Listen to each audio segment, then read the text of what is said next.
Muy buen día, estimados docentes y estimados colegas. En esta ocasión se explicará acerca de diseños de experimentos y optimización, basándonos en un mapa conceptual que nos permita comprender todos los conceptos vistos en clases de maestría y de este curso. Así es que entrando ya en materia, vamos a analizar qué es y para qué nos sirve la experimentación y los diseños de experimentos de optimización. Bueno, en el tema de diseño de experimentos, se puede decir que en los diferentes campos de ingeniería nos sirve para minimizar errores y maximizar el aprendizaje.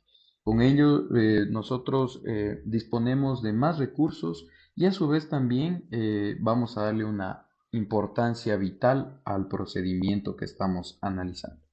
Entonces, ¿para qué nos sirve la experimentación? Básicamente para acelerar el proceso de diseño de productos y procesos. También nos sirve para mejorar el rendimiento de los procesos, aumentar la fiabilidad, evaluar materiales y establecer la robustez. Al hablar de robustez, nos diríamos que se trata de garantizar y también de dar una seguridad para obtener los resultados precisos sin importar lo que ocurra durante el análisis. Eh, ¿Qué es el diseño de experimentos? Bueno, pues es una metodología que sirve para identificar relaciones causa-efecto y de esta forma se puede manipular variables de interés que sean válidas y confiables. Algunos ejemplos prácticos nos dice que, por ejemplo, el desarrollo de los neumáticos se ha venido dando hasta ahora o en la actualidad con los fabricantes que han probado diferentes formas de compuestos de cauchos, también han realizado pruebas en pista y de esta forma les permite proporcionar un mejor equilibrio de agarre, durabilidad y hasta de precisión. En el caso también particular, por ejemplo, en la Fórmula 1, emplean diseños de experimentos para simular y también mejorar estrategias. De esta forma, pues, por ejemplo, hacen configuraciones de alerones, perdón, gestión de neumáticos y algunas variables analizadas también como el clima y también el rendimiento de los competidores. Actualmente se puede decir que es innegable cuando se compara entre lo tradicional y algunos puntos claves específicos que resaltan la importancia de la tecnología dentro de los sistemas de análisis en diseño de experimentos. Dentro de ello se puede decir que existe mayor eficiencia en la actualidad y velocidad. Con ello, pues, eh, dando un análisis diferente al enfoque tradicional que teníamos. De esta forma se han hecho herramientas automatizadas que nos verifican datos ya en tiempo real. A su vez también existen procesos de precisión y exactitud mejoradas en la actualidad que reduce la probabilidad de errores humanos y garantiza la fiabilidad de los análisis. La exploración de múltiples variables también ha sido una de las actualizaciones que se dan en los diseños experimentales que nos permite proporcionar una comprensión más profunda de los fenómenos estudiados.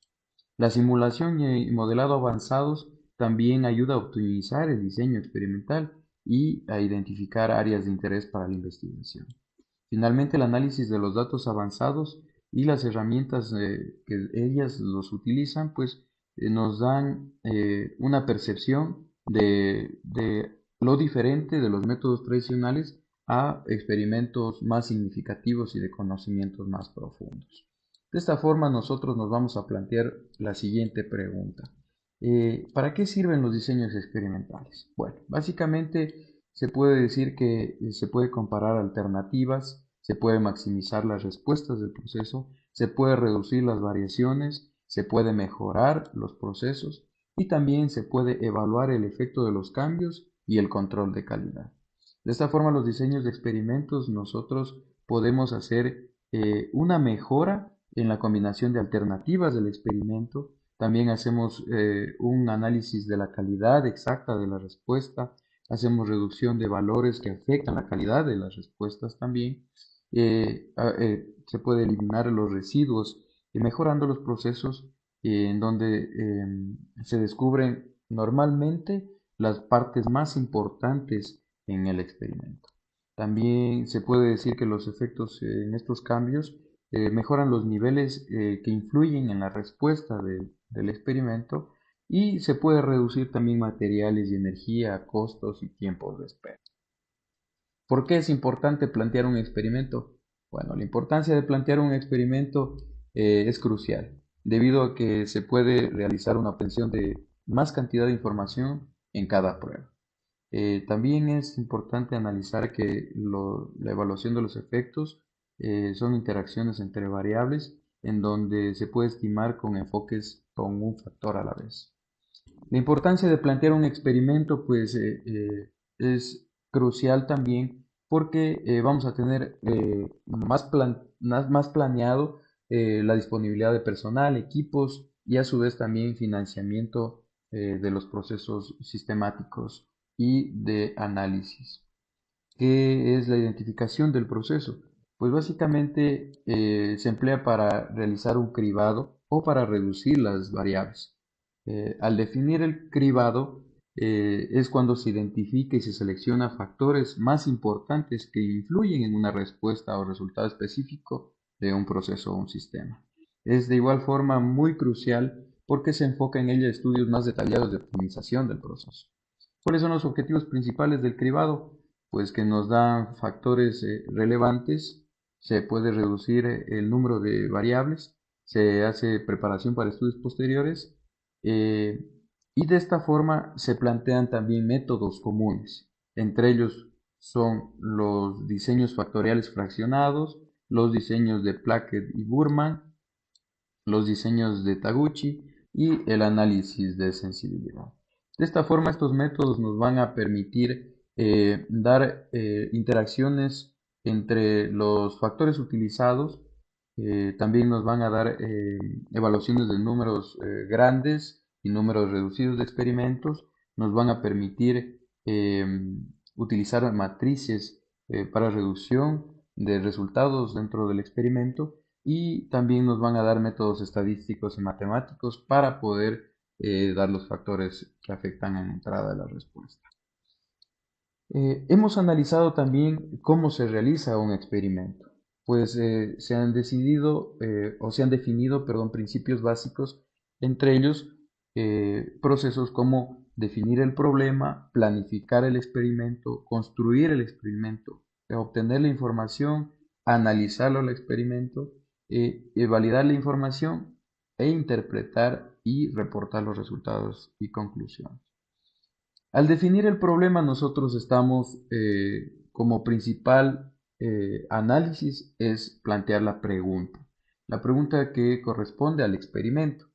De esta forma nosotros vamos a plantear el problema y diseñar y ejecutar el experimento. De esta forma, pues se planificará de manera cuidadosa el estudio a investigar, la hipótesis, las preguntas que vamos a hacer dentro de la investigación y vamos a definir los objetivos del experimento. Con ello vamos a determinar el diseño, como ya lo habíamos mencionado, y se recogerán y se analizarán los datos. También vamos a realizar una revisión bibliográfica, análisis y en general vamos a diseñar configurar, la prueba y el procedimiento experimental.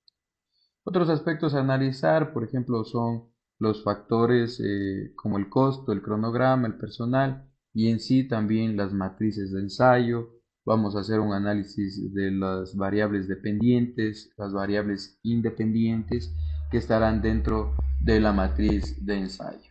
Todas estas matrices nos van a permitir verificar los parámetros a la vez y con esta metodología vamos a tener un diseño de experimento con los diferentes números y pruebas y datos analizados.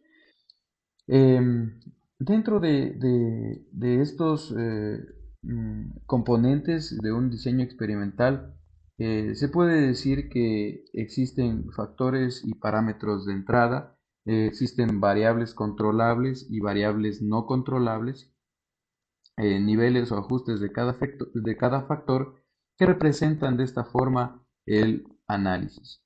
Si nosotros buscamos con un ejemplo práctico, por ejemplo, el motor tendrá algunas variables controlables que se pueden reasociar y que nos permiten a nosotros proporcionar las diferentes composiciones, digamos, del motor como ejemplo.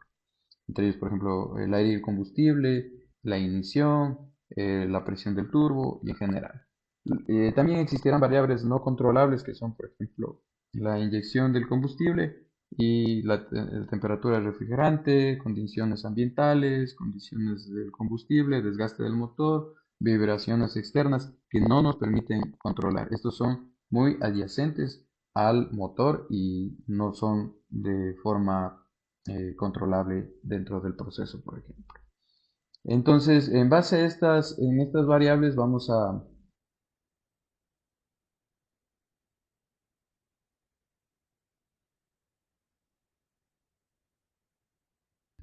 Dentro de la materia se ha considerado también los errores que pueden surgir dentro de un experimento o pueden afectarlo al experimento.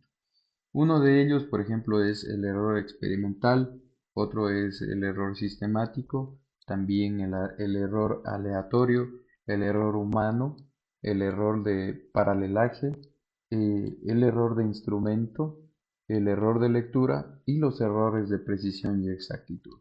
Cada uno de ellos pueden verse afectado en el diseño de experimento. Básicamente, por ejemplo, el error experimental se puede definir que es entre la discrepancia entre el valor medio y el valor real o de una magnitud. El error sistemático surge de manera consistente normalmente en las mediciones debido a defectos del equipo. El sistemático es una calibración incorrecta, un desgaste del equipo o en general se puede también determinar como variaciones aleatorias cuando existe una medición incorrecta de los equipos. Un error aleatorio es causado por sí, procesos de medición que pueden deberse a fluctuaciones ambientales o instrumentos no perfectos. Entre ellos, como ya habíamos mencionado, variaciones ambientales o, por ejemplo, inconsistencias en el combustible que son parte de un error aleatorio. Un error humano se refiere a los errores causados por intervención humana, por ejemplo, errores de registro, errores de procedimientos incorrectos. ¿Sí? Dentro del error de paralelaje se puede considerar como la afección en la precisión de las mediciones por cualquier tipo de posición del observador. En este caso, por ejemplo, los indicadores analógicos, las mediciones visuales que pueden variar en la observación visual del fenómeno que estamos tratando. Un error de instrumento, pues normalmente son las desviaciones entre el valor medido por un instrumento y el valor verdadero. Un caso muy particular es los errores de calibración de los instrumentos que estamos utilizando en el análisis. Dentro del error también, de los errores existe el error de lectura, cuando el observador pues lee incorrectamente el instrumento de medición y la falta de precisión de la lectura pues se lo puede cargar a este fallo. Errores de precisión y exactitud, pues es la precisión que se refiere a la capacidad de un instrumento para dar la misma lectura repetidamente.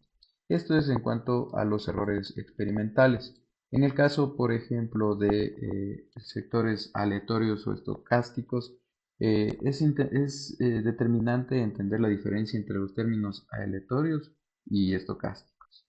Pues en este caso, el aleatorio es considerado cuando el resultado o el valor no puede predecirse con certeza. Normalmente, por ejemplo, el fallo de los componentes, el consumo instantáneo del combustible, son errores aleatorios.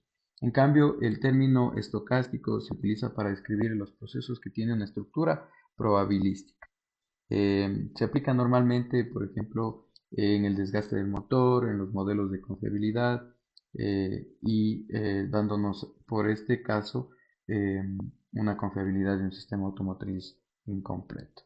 Las variables aleatorias y variables estocásticas. Una variable aleatoria se utiliza para describir cualquier variable que tenga un conjunto de valores posibles y una función de probabilidad. En cambio, para describir una variable aleatoria que está estocástica es con el tiempo o con un proceso secuencial. Entonces se puede decir que su valor cambia con el tiempo o depende de eventos aleatorios. Normalmente son variables aleatorias discretas, aquellas que son cuando solo se pueden tomar un número finito o contable de valores, y también se las puede determinar, por ejemplo, como el número de veces que un freno ABS se activa, la calibración o clasificación de la calidad de un componente, el nivel de ruido en el interior de un vehículo, se puede considerar como aleatorias discretas.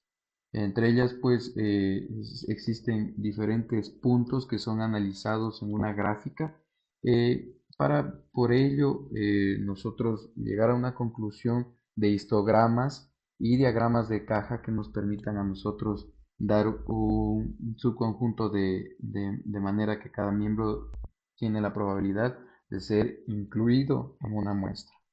Una muestra aleatoria también son puntos claves para dar una probabilidad de ser seleccionado. Una muestra aleatoria, cada elemento de población tiene una misma probabilidad de ser seleccionado. Eh, con ello significa que existen los sesgos, que son la sección de elementos para la muestra que se realizan de manera aleatoria, y la independencia, que también es una selección de un elemento que no afecta la probabilidad del otro, y el objetivo de representabilidad, que es el objetivo de utilizar una muestra aleatoria que permite que se represente adecuadamente las características y la variabilidad de la población de interés.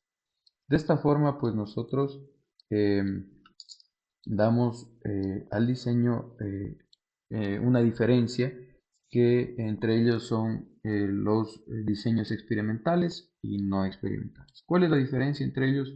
Pues que los experimentales se manipulan intencionalmente las variables independientes, como ya habíamos visto anteriormente, y su efecto sobre una o más variables dependientes. Los diseños experimentales también permiten un mayor grado de confianza en los cambios observables de la variable. En cambio, los diseños no experimentales no se manipulan las variables, también no se puede establecer relaciones causales con certeza, y no se utilizan métodos como encuestas, y tampoco se relacionan entre variables en situaciones reales. Los diseños experimentales también tienen una validez interna más baja que los diseños experimentales, y debido a esa posibilidad que influyen en los resultados al final del análisis. ¿Cuáles son los requisitos principales? Pues para los diseños experimentales, como ya habíamos dicho, la manipulación de las variables independientes, la medición de los efectos de las variables independientes y un mínimo de dos grupos experimentales iguales, menos en las variables independientes. Sí, de esta forma también hemos analizado nosotros algunas estadísticas descriptivas que nos da la media muestral, la varianza muestral y las propiedades de cada una de ellas. Entre ellas, por ejemplo, la media muestral es el valor medio de una muestra aleatoria, también conocido como media muestral o simplemente la media. La varianza muestral, en cambio, se define como la que representa la dispersión o la variabilidad de los datos en una muestra. Las propiedades de la media y de la varianza se muestran de tal forma que representan, en el caso de la media muestral, el centro, representan la sensibilidad de outliers y la satisfacción de la suma cero. Las propiedades de la varianza muestral, en cambio, mide la dispersión, la corrección de Bessel y el cuadrado de la desviación estándar. También nos da la no satisfacción de la suma cero y la independiente de la traslación. El cálculo paso a paso de la media, pues es listar los valores de resistencia, sumar todos los valores, dividir por el número total de resistencias y obtener la media. El cálculo paso a paso de la dispersión, en cambio, hay que calcular las desviaciones, sumar las desviaciones, dividir por n a la menos 1 y calcular la raíz cuadrada. El rango es determinado con los datos, se ordenan estos datos, se identifican el valor mínimo y se calcula el rango entre el valor máximo menos el valor mínimo. El cálculo paso a paso de percentil es el conjunto de los datos en orden ascendente, se identifican los datos correspondientes, se encuentran los datos más cercanos, el percentil 25 estará entre estos datos. Y el calcular el percentil utiliza la fórmula de interpolación lineal para obtener el valor exacto del percentil. El 75, en cambio, es el conjunto de datos en orden ascendente. Se identifican los datos correspondientes y se calcula el percentil 75 utilizando la forma de interpolación lineal para obtener exacto el percentil. Con ello obtenemos los histogramas y para la construcción del histograma solo se tiene que realizar un intervalo de bins. Se selecciona la cantidad de estos intervalos, se calcula el rango de los datos